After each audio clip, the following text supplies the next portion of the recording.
I'm Warren Kimmel, and I believe we're living in the most exciting time in history. It's exhilarating, and I've always been fascinated by where we're heading. There's so much change, so much new stuff, but the future really is about people and stories. People are doing things you can't imagine in places you'd never expect, and they're doing them right now. So I'm going to find those people. I'm going to meet the future, because when you actually start looking at what's going on out there, there's only one response: WTF.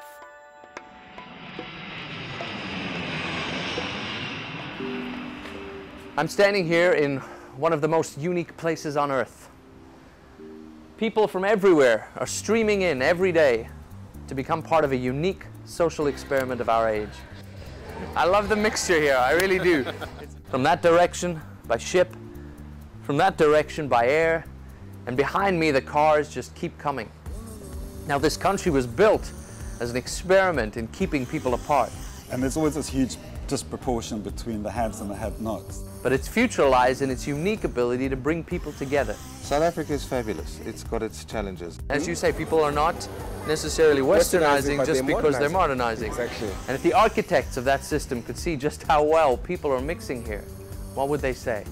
The elements that can absolutely amaze you and astound you, and you can love it. I think the people in South Africa are more, compromising than any other people in the world. And in the next minute you can shake your head and say, how do we put up with this? How does this go on? And where's the future? When you are together, it's like one family, you know what I mean? But when it comes to crime, it's too much crime. As a South African, you understand the culture of the way people think and work. Come out, please, South African police! It's also the most beautiful, beautiful country, and it has a lot of positives as well, quite an opulent lifestyle and what have you. But there is this negative that hangs over the balance all the time, and sometimes you do think, should we just pack it up and go? People want to move forward and they want to live happily thereafter with everyone, and I think that's very important for me. We all know South Africa's history. We all know what Mandela achieved, but I want to see how South Africans are solving the problems of the past and what the future of this rainbow nation looks like. I'm meeting the chairman of the most successful real estate brokerage in the country. No one is better placed to tell me how people are feeling and living in South Africa today. I think our unbelievable meeting place is his way of answering my questions. I think this is probably the nicest home I've ever been in, and we truly are on top of the world here. How much, if I finally hit the big time, would it cost me to make this my home? Yeah, you wouldn't even have to hit the big time. Just a small lotto or a small lottery victory would make it for you. This particular apartment sold for 111 million rand. In terms of price-wise, it's fantastic value. If you compare this in euros or pounds or dollars, for a buyer who's right at the top end of the market, he's getting great value. And that fascinates me, I have to say, because I mean, having grown up here, I always feel, Cape Town's beautiful, but does it have a right to be one of the world cities? And I mean, the amount Africa has changed since I left, I think it does, really. Well, I think it's grown up. I think it's more beautiful than it ever has been, in truth. You're running one of the most successful real estate companies in the country. Is it mostly at the high end of the market? Is it mostly foreigners who are setting that price and we just have to keep up? Or is it, I mean, where's that money coming from? Yeah, it's actually interesting, Warren, that the highest prices we've been achieving of late have all been through locals. Really? There is the perception that the foreigners are coming in, and because of the exchange rate, they're bringing in their currencies and finding it relatively cheap.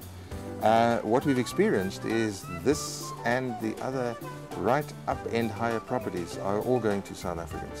And I guess that's a statement also about what they feel about the future of the country and where South Africa is going. I think there's a psyche around South Africans now saying, enough, we're not going to look anymore. We're going to sit here, we're going to settle in, and we're going to invest here and enjoy our lifestyle. From my penthouse perspective, South Africa is doing great. But this country's famous for having separate populations. And if I want to see how the other half is living, I'm going to have to do it somewhere else. The historical epicenter of the apartheid struggle was the largest blacks-only area in the country, Soweto. And that's why I'm here, meeting Billy Chaka. So this doesn't feel at all like a township to me, it feels like it's a bit modern. Exactly. The beauty about it is disappointed. they've kept some remnants, you know, of how it looked like. Yes, You know, so exactly. that's about it. That's what I was imagining. But what is extraordinary to me is this is the real thing, right? Obviously, the place is very historic. You know, this is where the Freedom Charter was written, and obviously it's quite important and historic for the people of South Africa. So this place couldn't just be left in shambles and stuff like, you know. They needed to do something about this area. So it's a very nice development that they did here, and also it's kind of it reflects also, if you look at the monument and a lot of stuff that is basically happening here. There's a lot of history behind it. You can see, you know, the old stuff symbolizing what transpired before. We've just come back from Nairobi and we've seen a lot of this kind of thing. This is second-hand clothing market and very informal. If you're new in town or you're really not doing so well, you can still find this. But I have a feeling that somewhere here there's a mall or something that you would. I will take you to the mall where the people around here shop. There's really, you know, high-end market places where you can buy clothes from around here. Okay. You don't really need to go to Johannesburg. To put these changes in perspective, under apartheid, black people could work in the city of Johannesburg, but they weren't allowed to live there.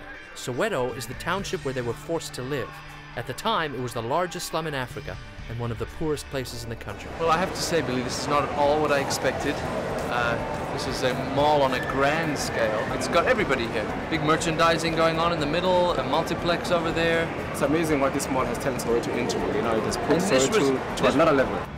I was blown away by Soweto. Now, as a South African, perhaps I had more preconceptions than anybody else would, but nevertheless, this is the largest township in Africa, and it felt more like a suburb of Toronto or Chicago than anything else. Johannesburg is changed once again. It went through a really bad time, and where it felt very violent. It felt very on the edge, and it still has an adrenaline to it that I've never experienced anywhere else. But it's become a real world city, and the first city of Africa. And there's more people now in Soweto than in Johannesburg. But in Johannesburg, clearly, yes, there are. Wow. It's a big city now. Yeah. It's not my township. Clearly. Actually, it's a city. The tip was that this was a brothel and that there was drugs being dealt here. Come out, please, South African police.